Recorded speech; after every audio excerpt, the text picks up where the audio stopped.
I'm Dr. Bob Onder, Congressman from Missouri's 3rd Congressional District. After a week of great meetings and events in the district, Congress is back in session for another busy week working for the American people. On Tuesday, in the Senate Judiciary Committee, we considered the increasing problem of judicial activism. Our founders, including Alexander Hamilton, writing in Federalist 78, considered the judiciary, the judges, to be the weakest and the least dangerous branch of government. Judges are meant to be interpreters of the law who apply the law to concrete cases before them. Judges are not dictators or oligarchs who get to overrule the elected branches of government. But today, too many judges see things quite differently. As a result, we have a constitutional crisis. One of our witnesses Tuesday was former Speaker of the House, Newt Gingrich. He stated, "We are seeing a judicial coup d'etat."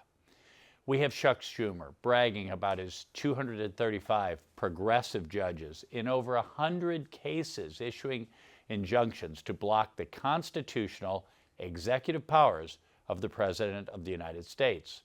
We know that Judge Bozeman tried to make a plane turn around to bring vicious Venezuelan drug gang members in America illegally back to the United States. An equally absurd restraining order was issued by U.S. District Judge Brendan Herson. Herson's decision halted President Trump's executive order protecting children from chemical and surgical mutilation.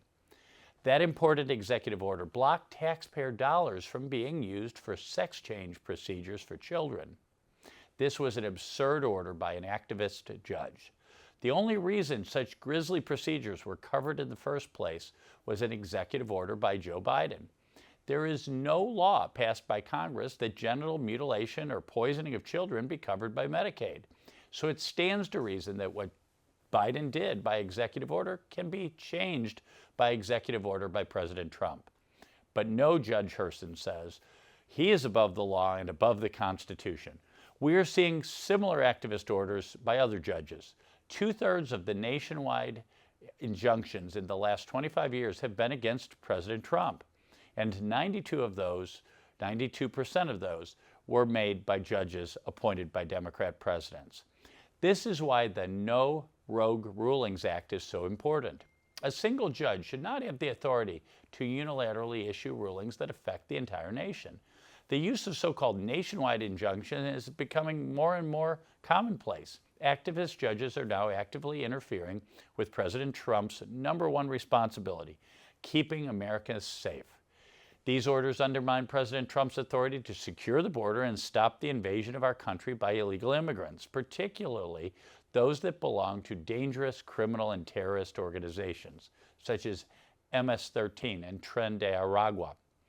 I am confident, however, that we will overcome judicial overreach and emerge on the other side with a better justice system. Also, last week I introduced the No Harm Act. This important legislation will protect kids from the dangers of the pediatric gender conversion industry.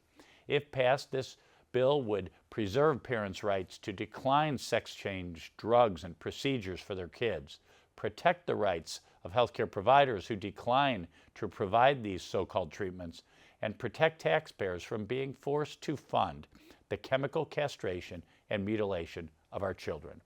This legislation takes a major step in codifying President Trump's executive order into law, as well as expanding upon it to protect parents and healthcare providers from the radical gender ideology cult.